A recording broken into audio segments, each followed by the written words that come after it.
Myra Correa, should I definitely wear eye protection? Definitely not. It is completely optional. So our products that we sell, we still sell them with goggles, but it's not something that you have to use. So for most people, they simply close their eyes and that's sufficient. But also keeping your eyes open can be really good for your vision.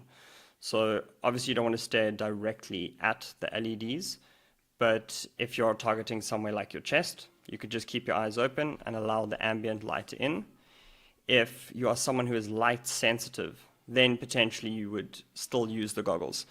I did a video on this recently, and I can tell you from our own company, we're considering whether or not we should be sending our products with goggles anymore.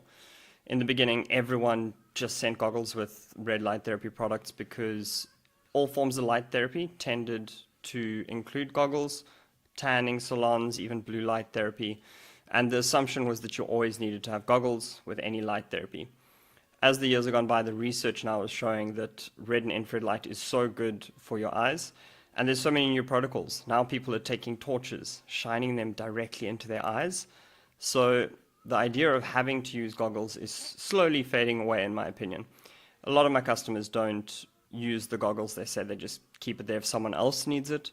But if you're not light sensitive, then you probably don't need your goggles.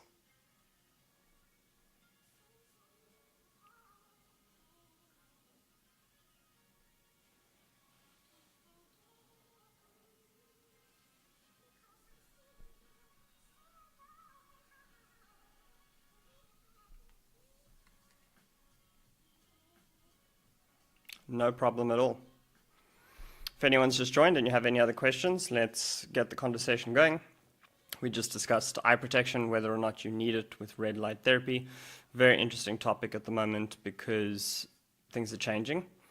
But if you have any other questions around red light therapy, any benefits, there's obviously a ton of different reasons someone would use red light therapy. But over the last 6-7 years, I have covered, I would say, almost all of them. And there's so much research on the different topics that I'm sure I can pull something up for you.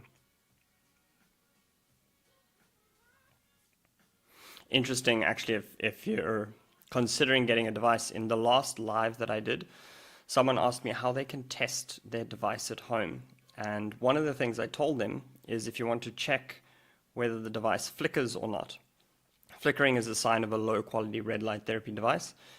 I told them that if you want to check if it's flickering, use a slow motion camera. Literally from your phone, you put it in slow motion and you take a quick video of your phone, of your device. Today I got an email from someone who was on the previous live, and they had 3 different products that they went and tested at home, and all of them were flickering. So if you do already have a device and you want to check its quality, one of the things you can do is taking your phone, putting it into slow motion camera, and just checking if the light switches off and on at a really high rate. I won't out the companies that she bought from, but I'll tell you they're very common brands that people buy red light therapy devices from, and all 3 of them were flickering. The reasoning behind why it flickers is because we have an alternating current, so our electricity grids flick off and on at a really high rate, but a high quality device should have something installed in it called a driver, which converts that into a continuous light. The flickering light can be really bad. It causes eye strain, headaches, and in effect, you're actually getting less light because the light is off and on. So even if they give you a really high light intensity, if it's flickering, it's probably only 50% of that because it's off and on the whole time. So side effects could be headaches, eye strain, and you're also getting less red and infrared light.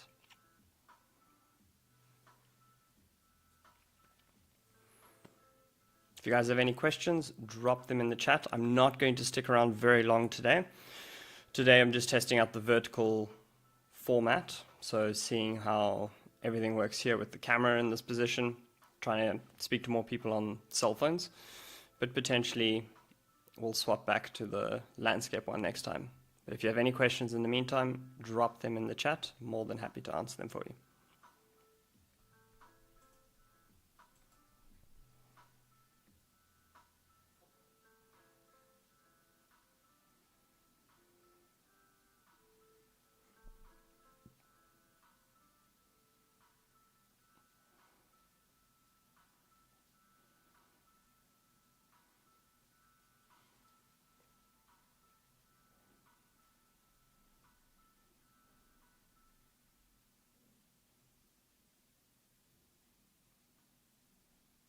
Any experience with an irritated trigeminal nerve after exposure to wind, drafts, or air conditioning? Which is your trigeminal nerve?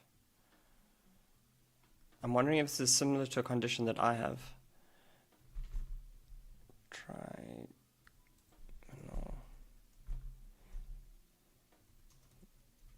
nerve. It's in your face. Trigeminal nerves, fifth cranial, the largest. I haven't heard of that condition before, specifically around that nerve, but personally I have Raynaud's phenomenon. So anytime I get my fingers exposed to the cold, I get this numbness that runs down my fingers. And I know there's research on Raynaud's and red light therapy. I also know it works because I personally use it. And it's often related to eye conditions as well. So that's something I have to be very careful with, is trying not to have this nerve issue in my fingers. And then also, sorry, I see you wrote it in, I think, German at first. And then also getting my eyes improved with it. But what I can tell you is that red light therapy definitely helps with nerve-related conditions. We see this in neuropathy, we see it in Raynaud's like I have, and because it increases the blood flow, it helps. And I did a video about a week ago. There's a guy called Gary Brecker talking about how red light therapy helps with neuropathies. And a very interesting way to look at any nerve problem is it's similar to if you cut off the circulation in your hands by putting a tourniquet around your forearm. It's a lack of blood flow. So the reason you would experience that in wind, drafts, or air conditioning is because as your body gets cooler, it draws blood away from the surface. So if you are already in a low circulation condition, like you're not getting enough circulation to that nerve, the cold basically just brings the symptom up. So red light therapy would definitely help because it's one of its main mechanisms is by increasing blood circulation. I don't know if there's a study on that specific condition. I can definitely have a look if you want to email me. It's nick@myconrad.com. I can follow up with you again. But what I can tell you is, on a general basis, red light therapy is extremely good for nerve conditions, simply because it increases the blood flow, and for 95% of nerve-related conditions, the problem is a lack of blood flow.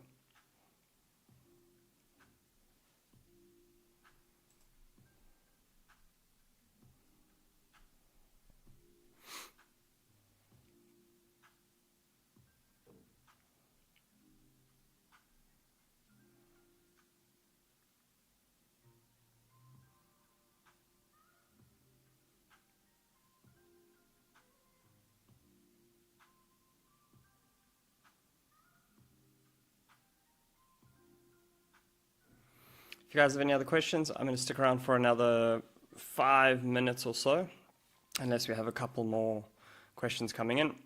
But if you have any questions that aren't answered today, then you can always email me, nick@myconrad.com.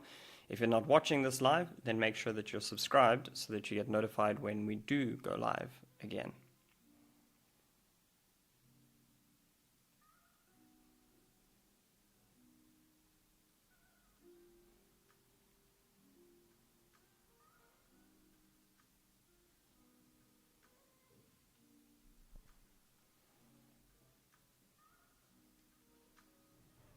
No problem.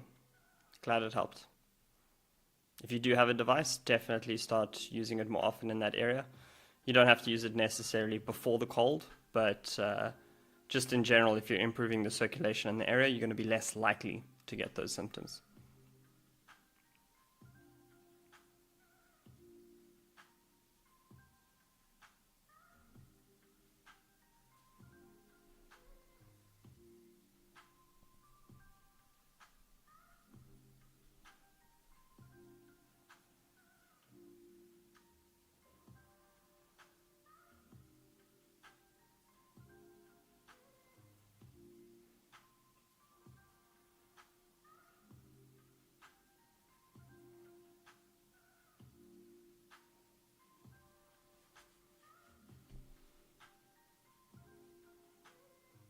Okay, I'm going to wrap up this live. Thank you for tuning in, those who did, and we'll catch you guys in the next one.